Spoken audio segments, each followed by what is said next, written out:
Now, we're going to get back to the phone shortly, but I can't pass up this news item. Have to talk about this news item right now. Where did it go? Mental illness is on the rise in America. A total of 13, this is from Medscape.com, the first comprehensive examination of childhood mental health by the CDC, the Center for Disease Control and Prevention, shows that mental illness is increasing in children younger than 18 years of age. Great. Now, not only is MD incompetence affecting the elderly with Alzheimer's disease, dementia, type 2 diabetes, and all of its accoutrements, your toes fall off, your feet fall off, your fingers fall off, your hands fall off, all of this diabetic neuropathy, you're going legally blind because of the complications of diabetes, arthritic stuff left and right. Not only is MD-directed, Machiavellian, mediocre, reductionistic, pharmaceutical centrist, mad medicine affecting the elderly, now it's affecting our kids. A total of 13 to 20% of children living in the U.S. experience a mental disorder in any given year. 20% of the kids have a mental disorder. That's 20%. That's 2 out of 10. So go drive by, a school at recess, count how many kids are on the playground, and multiply that by 0.2, and then you'll have an idea of how many of those kids have a mental illness. This finding published May 16th in a supplement of the CDC's Morbidity and Mortality, say that 5 times fast, Morbidity and Mortality Weekly Report. The most prevalent of parent-reported current diagnoses among children aged 3 to 17 years was ADHD at 6.8%. ADHD prevalence ranged from 7.6 to 8.9% in 2007, and it jumped up to 8.5% in 2010 and 2011. This is unbelievable. Now, our take on attention deficit disorder and attention deficit hyperactive disorder is that it's related to 2 things. Number 1, consistent consumption of all of the wrong food, and number 2, especially food that you've developed an allergy to, and number 2, chronic nutrient deficiencies. Because remember, the body of a child is growing at a rapid rate. The body of a child is growing at a rapid rate. And as the child develops and grows, which, by the way, started at conception, right? A pretty lot of remarkable growth and development in the first 9 months in utero. Went from a single cell to a human being. That's a remarkable growth spurt. All of that development demands nutrition. The body can't make nutrition out of thin air. It's not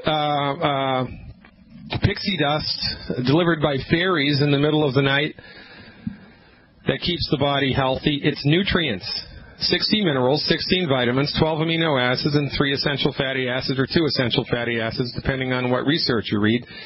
90 essential nutrients, 60 minerals, 16 vitamins, 12 amino acids, and 2 essential fatty acids. Now, the body needs these every day to make its architecture strong and sound, to keep its development on track. And quite frankly, you need more than the lion's share of these nutrients when your body's developing. But our kids don't get any of these.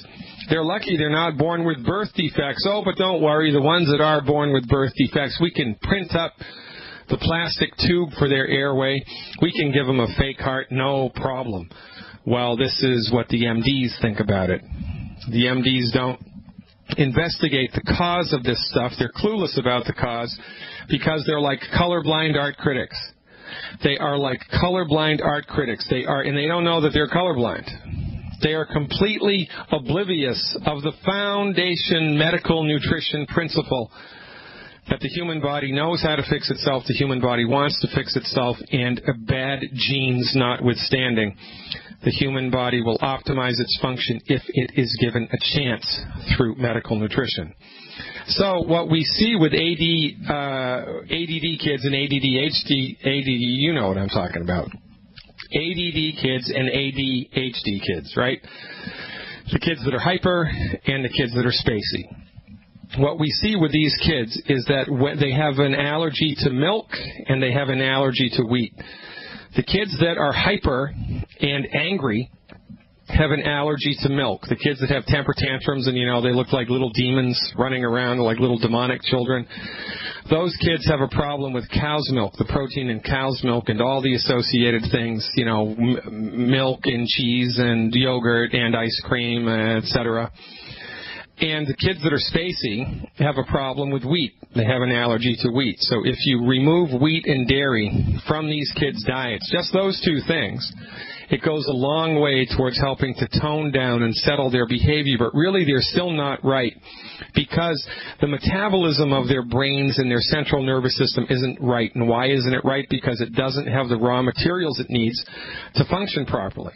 It's no different than your automobile.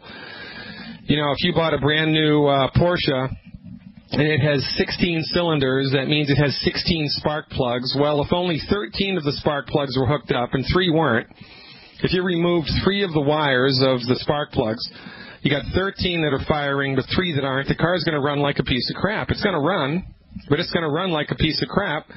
It's the same with the central nervous system. Minerals specifically are of maximum importance to support and promote and optimize brain function. Your brain needs minerals to make brain waves. It needs minerals to sort itself out.